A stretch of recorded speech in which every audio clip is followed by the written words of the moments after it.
ये एग अपने अंदर रखता है 6 to 7 ग्राम्स ऑफ प्रोटीन और हमारे बेबी की डेली रिक्वायरमेंट है 9 से 11 ग्राम प्रोटीन। अब आप समझ सकते हैं कि डेली की रिक्वायरमेंट के हिसाब से 50% से भी अंडा पूरी कर रहा है। इसके अलावा इसमें ओमेगा 3 फैटी एसिड होता है जो कि बच्चों को आर्मी के तौर पे रोल प्ले करता है। अगर वो बीमार हो जाए तो लड़ने में हेल्प करता है। लेकिन मसला यहाँ पर ये है कि माएँ बच्चों को अंडा नहीं खिलाती इस डर से कि इससे एलर्जी भी हो जाती है और ये बात दुरुस्त है। इसका सॉल्यूशन क्या है? सॉल्यूशन ये है कि मदर्स को सिर्फ कितनी बात पता हो कि हमने बच्चों को एग कब से शुरू करना है, किस फॉर्म में खिलाना है और किस टाइम देना है। क्या गर्मियों में दे सकते हैं या नहीं? तो चलिए वीडियो स्टार्ट करते हैं। According to American Academy of Pediatrics, आप बच्चे को अंडा 6 माह के फौरन बाद स्टार्ट कर सकते हैं। शर्त सिर्फ इतनी है कि आपका बच्चा पहले से सॉलिड्स खा रहा हो। जैसे कि हमारे रिवायती तौर पे जो भी फूड आपके यहाँ शुरू में एक स्टार्ट किया जाता है, बिल्कुल ऐसे ही बच्चा खा रहा हो, कंफर्टेबल हो जाए। 1 से 2 हफ्ते के बाद आप बच्चे को इंट्रोड्यूस करा लीजिए। किस फॉर्म में इंट्रोड्यूस करवाएं?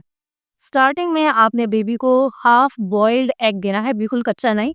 हाफ बॉइल्ड एग देना है, उसमें से भी सिर्फ उसकी जर्दी यानी कि एग योक। एग योक क्यों? क्योंकि एग वाइट में अकॉर्डिंग टू रिसर्च 20 टाइप्स की ऐसी प्रोटीन्स अभी शामिल हैं जो कि बच्चा हजम करने में देर लगाता है या हजम नहीं हो सकती। इसके अलावा उससे उसको एलर्जी भी हो सकती है। तो इस रिस्क से बचने के लिए इनिशियली आपको सिर्फ एग योक से स्टार्ट देना चाहिए। अब बात कर लेते हैं कुछ प्रैक्टिकल हवाले से। आपका बच्चा 6 माह का हो चुका है, मैंने अंडा उसको हाफ बॉइल दे दिया, थोड़ा सा खाया है, ज़्यादा उसने जल्दी खाई ही नहीं। अगले दिन भी आप उतनी ही देंगी, उसके नेक्स्ट डे भी आप उतनी देंगी। जब सेकंड वीक लगेगा थोड़ी सी अमाउंट आप इंक्रीज करें। अभी आप मुसलसल उसको जर्दी ही दे रही हैं। 3-4 वीक्स के बाद आप थोड़ा थोड़ा करके हाफ बॉइल्ड एग की जो जर्दी है उसे बढ़ा दीजिए। जब बच्चा 8वें माह में लगे तो आपने उसमें थोड़ी थोड़ी सफ़ेदी ऐड करनी है, बॉइल्ड फॉर्म में। इस तरीके से अगर उसे कोई एलर्जी होगी तो नज़र आना शुरू हो जाएगी, अगर नहीं हुई तो वो आराम से खा ले। 9 मंथ के बाद आप बच्चे को स्क्रैम्बल्ड एग्स की फॉर्म में दे सकती हैं। स्क्रैम्बल्ड एग से मुराद है कि आपने अंडे को फेंटना है। अगर नहीं फेंटना तो आपने उसको जैसे हम फ्राई करते हैं ऐसे ही फ्राई कीजिए और उस सफ़ेदी और जर्दी को मिक्स कर दीजिए और बच्चे को दे दीजिए बगैर नमक ऐड के। बच्चे को नमक का टेस्ट अभी नहीं पता और उसे इंट्रोड्यूस करवाना भी नहीं है टिल 1 ईयर। रीसेंट स्टडीज़ के अकॉर्डिंग जितना जल्दी आपका बेबी किसी भी न्यू फूड से इंट्रोड्यूस होगा उतना जल्दी वो उसका आदी होना शुरू हो जाएगा। लेकिन ऐसे खाने भी मौजूद हैं जो कि एलर्जन फूड्स कहलाते हैं, जैसे कि गाय का दूध हो गया, अंडा हो गया। इसके अलावा भी 8 से 9 ऐसे चीज़ें हैं जो कि आपने बच्चों को नहीं देनी होती हैं। इसके ऊपर प्रॉपर वीडियो कंडक्ट की गई है, उसे लाजमी जाके चेक करें। पूरी प्लेलिस्ट फूड की मौजूद है जिसके अंदर मैंने डिफरेंट टाइप्स की डिशेस बच्चों की फ्रॉम 6 मंथ्स टू 1 ईयर बनाई हुई है। बहुत ज़्यादा आपको इससे हेल्प मिलेगी। अब बात कर लेते हैं कि हम एलर्जन फूड्स किस तरीके से इंट्रोड्यूस करें। देखिए, एलर्जन फूड्स का एक सिंपल फॉर्मूला है और वो ये है कि आपने बच्चे को 6 मंथ्स के बाद as early as possible introduce करवा दिया। कंसिस्टेंटली, ग्रेजुअली और थोड़ी थोड़ी अमाउंट में आपने उसे देना है। अगर एलर्जी हो गई तो मुझे कैसे पता चलेगा? एलर्जी अगर होती है तो आपका बेबी डायरिया करना शुरू हो जाएगा, यानी कि उसे मोशन आना शुरू होंगे। मदर्स को पता लग जाता है कि हमारे बेबी की जो पॉटी है वो थोड़ी डिफरेंट हो गई। इसके अलावा 1 घंटे के अंदर उसे उल्टी भी हो सकती है, रैशेज़ हो सकते हैं और 4th चीज़ ये है कि उसकी ज़बान और होंठ सूज जाएँगे। इन चारों में से कोई भी चीज़ अगर होती है तो आपने बच्चे को अंडा देना रोक देना है, आप अंडा नहीं खिलाएगी। और 5वीं जो थोड़ी खतरनाक है वो ये है कि बच्चे को सांस लेने में दुश्वारी हो सकती है।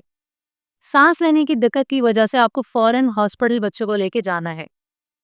अगर आपके घर के अंदर ऑलरेडी कोई ऐसा मौजूद है जिससे अंडे से एलर्जी है तो आप अपने बच्चे को अंडा नहीं खिलाइए, एहतियात करें। अंडे से एलर्जी से मुराद ये हरगिज़ नहीं है कि उन्हें अंडा खाना पसंद ना हो या उन्हें वो हज़म ना होता हो।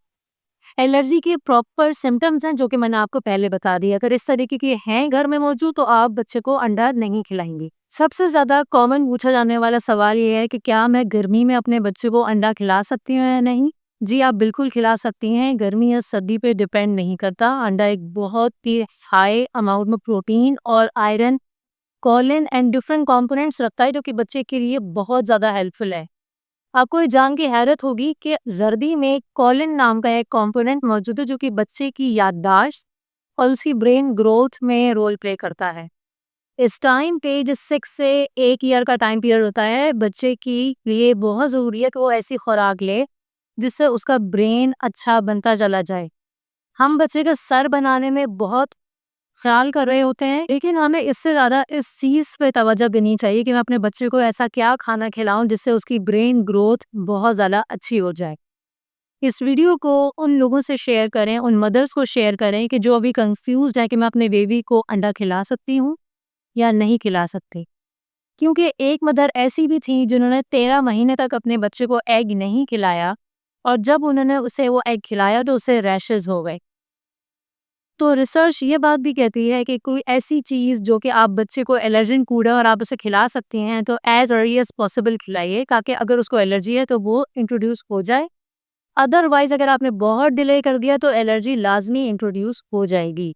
अगर आपकी बेबी को नेपी रैशेज़ हो चुके हैं और आप बहुत ज़्यादा परेशान हैं कि मैं इसको किस तरीके से सिर्फ़ होम रेमेडी से ही ठीक करूँ या इसको ग्रेजुअली होते ही रहते हैं, तो आप ये वीडियो लाज़मी जाके चेक करें। इंशाल्लाह मिलती हूँ मैं अपनी नेक्स्ट वीडियो में।